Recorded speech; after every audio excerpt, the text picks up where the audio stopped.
come to the concluding session. I'll be very brief. I'll just quickly try and summarize the discussion, and please feel free to tell me where I've gone wrong. It's very hard to keep track of this wide-ranging discussion. I'll try and make it as specific as possible.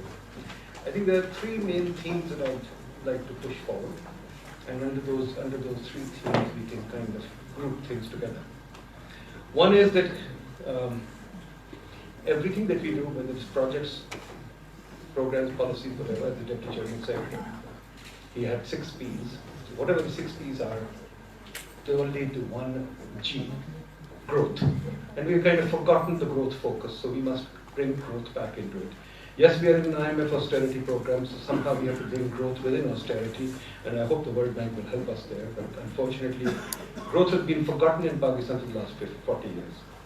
We are focused on projects, and I think today also the discussion, to my mind, was more focused on projects than it should have been. And we kind of forgot about the thing that Clelia used, which is portfolio of projects. We have a portfolio of projects. We should think of portfolio of projects. And then when the Deputy Chairman said that we must think of the 2 Ps that he mentioned, public investment for public goods and welfare eventually. So these items, I think, overarching themes that we should bring into our final report that we put together. The second thing that the main issue that we had was that we need to think of the 21st century. Lango made a very forceful push for digitization or technology. Yes, the 21st century is here, technology is here, we should learn to use it. But more than that, we, as everybody said, and as I think Alia kept pushing, we need a plan or a strategy or some framework. I mean, Clelia also mentioned that. Right now, we've got a project focus with no overarching theme or plan or whatever you might call it, growth strategy, whatever you might call it. That is very important. What are the central themes we are looking at? We have, as Clelia said, very important, more divisions than sectors. And our parliamentary secretary has left. I wish she would understand that, and the government would understand that. How many divisions do we need? But that's a separate point. That we'll take up in PFM when we do PFM. Right now, the point is, do we have a national strategy or a sectoral strategy? Too many people have lamented the fact that we don't even have a sectoral strategy. The question is, how do we go about making sectoral national strategy? Because otherwise, we've got a collection of, we don't even have a collection of projects. We have projects, or sum of projects, which is not a collection of projects. A collection of projects is coherent, we must have coherence. Within this, there were many points made about aligning the PSDP to growth policy, to sectoral plans, big plans that we have them. Then there was also a point made even by the Joint Chief Economist, which is important of itself, donor coordination. I mean, it is very interesting to hear that the Joint Chief Economist is saying that, hey, the plans are made by donors, not by us. So who is planning? That also needs to be thought through. We have too many projects, little policy, many projects, no programs. And as many people said, too long delays, cost overruns, many things. That is project focused, and we should talk about it. So the second major theme was projects, project appraisal. Cost benefit analysis, as I emphasized, many people emphasize, cost benefit analysis is flown out the window. While the US government is following cost benefit analysis, we have stopped doing cost benefit analysis, including the donors have stopped doing cost benefit analysis. We are just doing projects without any cost benefit analysis, with the result that most of the donor reports also show that their projects are not working very well. The PC process is good. The rules of business are there. The form filling is there. But nobody wants to follow the process. I mean, this begins from the top. Nobody wants to follow any process. Nobody likes any constraint. When I was a deputy chair of the Planning Commission, I used to get calls from everybody. Forget the process. I'm in a rush. There's a crisis. Unfortunately, this country has had a crisis for 70 years and we can't get out of it. So that's important. The third major point that was made in terms of the projects was over-politicization of projects. And yes, we all know they're over-politicized. The reason you have a process and the reason you have a PFM law is to take the politics out of the business. That's why we recommended in our book that you must have a public investment law too. But we have to really think about how to depoliticize the projects for major bang for buck. So we must have more rules, more process, more PC, whatever things, not less. Digital can help, but I will remind you At the end of the computer or the phone is a human being like me. And you may have whatever technology you have, but if the human being like me is old and retarded, hey, not going to happen, right? So ultimately it's all about people. So I like Ahmed's point about reversal of the brain drain. Unfortunately, we are pushing people out. I sign people's leave forms and exit forms every day. Many of the good people leave, they're left only with the whatever. So then, of course, there's the question of donors contractors, which the NLC Brigadier very nicely pointed out, that hey, you've got a plethora of partners who they can't coordinate. And this brings me to the central point. Planning Commission's job is coordination. The whole government is a coordination game, as we call it in game theory. It's a coordination game. Whole governance is a coordination game. And there we fail miserably. We don't have a coordination game. We don't know how to play it, and we can't do it. We rely on hasty design. We have land issues. The general pointed out so many things. We have cash flow problems. As an NLC gentleman pointed out, we have 28 billion. They have a portfolio of 28 billion, and they rely on dribs and drabs of releases. That all comes from bad planning. Then I think Ahmed and many people made the point on mega projects. Yes, the mega projects are complex mechanisms. There's a guy in Oxford called Flyberg who does a lot of work on this. Mega projects are huge issues, and yes, the whole world has to contend with them. But that means we must have the capacity for project management. We don't even have the capacity to manage little projects, leave alone mega projects. So that's an issue. And then another large system of issues is assets. I'm glad we raised the assets in our book. A large part of that book is devoted to that. The World Bank lady also mentioned that. We do projects without creating assets. We do projects without realizing what we build. Case in point, as I gave you this morning, we have 200 universities but no education. We have 100 stadiums with no sports. We have so many things with no, we have on this Constitution Avenue, we have 6 auditoriums of no conferences. We have a convention center but no conventions. So yes, we create assets, madam, but we don't even think about managing or maintaining them, and that's a very important point. We have to think about assets and returns. We don't worry about returns. If we had a return on every project that we made, our growth rate would be 8%. यार वो लगा देना जरा जो हमने मैंने slide बताई थी. I think our growth rate would be 8%. We have no growth rate. When I was in the planning commission, we did this. We don't need to do big ticket items. We don't even need projects. Sorry. We need quality reform in these 4 areas, and we'll get a growth rate of 8%. So I think that's a very important thing to think about. But the more important issue is that I think we should all take seriously, and we should all think about it. The Haque model, Haque model, Harvard Advisory Group model, was made in 1956. This is 2020. Are we going to continue with the same model of projects and aid and projects and aid and no programs, no growth, no productivity? I think the Haque model served its purpose. It gave us lots of roads, it gave us lots of energy, it gave us lots of infrastructure. I think we need to review and renew that model.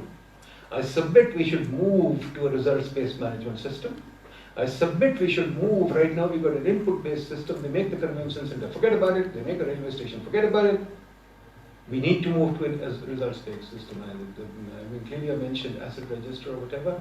Yes, we need to think about having something like that, or a balance sheet of the government, or asset management, or returns.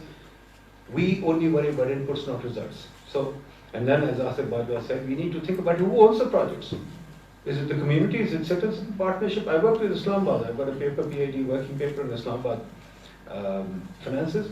And the curious thing is that Islamabad does not own its assets. I work with Lahore, LDA Lahore. I'm doing a conference with them on the 9th. LDA does not know its assets. So in this whole country, nobody knows their assets. I submit to you that all of you know your assets and you milk them for whatever they are worth. That's why you invest in bonds or stocks or land or whatever, right?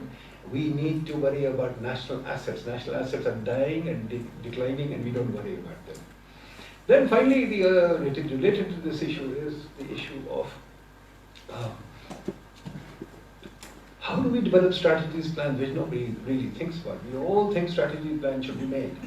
Should they be made from outside this country as they are right now through consultants, or should they be made within the country? I'm giving you a plug for PID, but let me be upfront. Do we need research or not? We just did a book on research. Quite frankly, all the countries in the world today are competing on research. We have zero research in this country. The AGC, the fund that they have is 0.2% of GDP, which is almost next to nothing. Most of it is just, overhead costs. So we have no money for research. How do we make public policy? We make public policy on the fly, or whatever the World Bank tells us, or some donor tells us. We have no public policy. And as Amir mentioned, we have a huge brain drain problem. Are we going to tackle it or not? Because ultimately it's not technology. It's a person at the end of technology.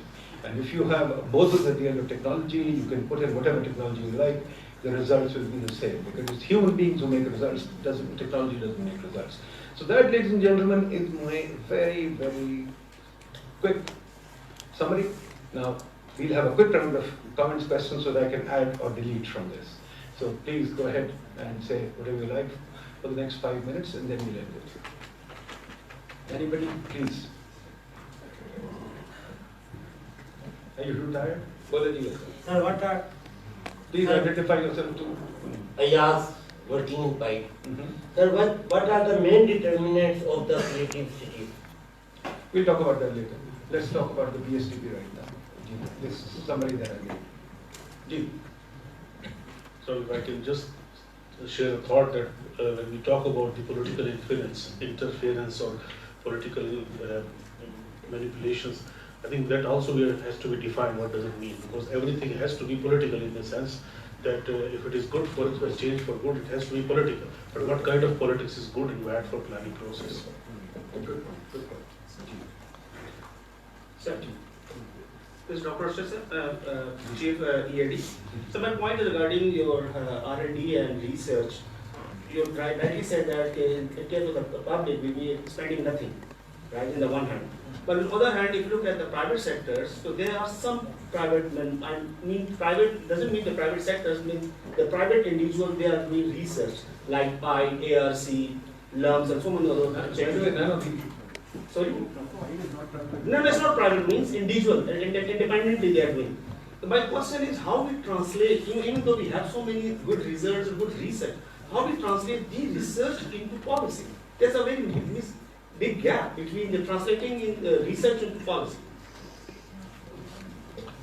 Dr. Nasser, just a brief bit. What we are missing in the entire discussion is the ownership of everything. Whenever I say something to anybody that it's your task, the reply is it's not my task. Someone has to do this. This is the key issue that we are facing over the last 70 years.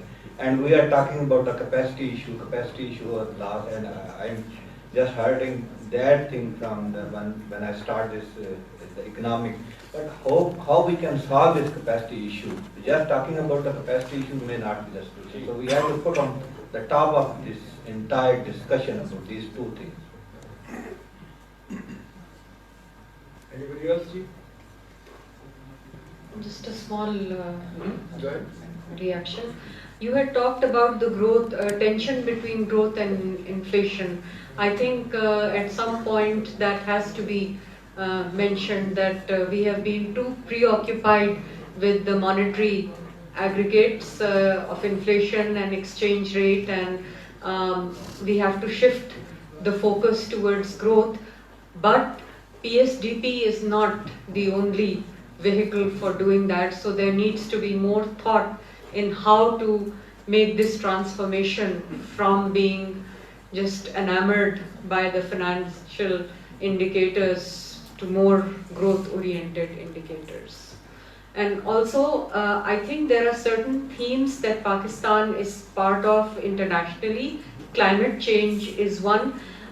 We also need to, when we are talking of sectoral priorities or plans, we also need to see whether our PSDP portfolio is supporting and complementing our commitments to international, in the international scenario. Climate change, Pakistan has become a very important player in that field, and I think also we didn't really talk about,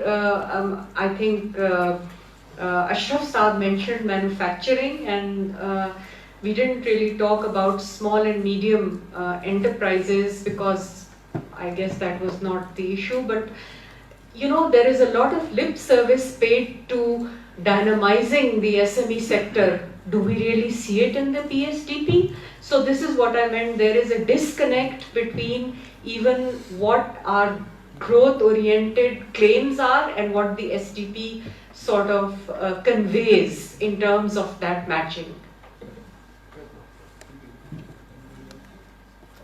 Sir, can we add a point about the transparency or access to information related to the projects? Because often we can create pressure if we know what's happening around. For example, when I tried to get some data out of the system for the current ongoing projects, unfortunately the Planning Commission system didn't have the real-time data set because it is only available with the finance.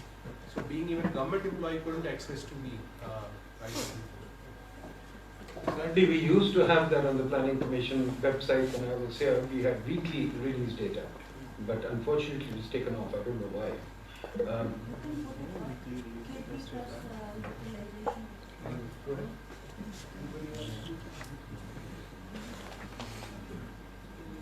Okay, fine. I think we'll reflect all these comments on in a final summary that we prepared. We'll send it to you, we'll put it on the IVD website, and we'll send it to the government. I'm very thankful to all of you, thankful to my staff, thankful to many people who made this conference, and you know, especially our Planning Commission members who were here, and the Parliamentary Secretary. So lots of people made this conference a success. We'll continue to do this. The job of PIDE really is to develop a debate and engage people. We'll continue to engage all of you. Please join us, please come and help us.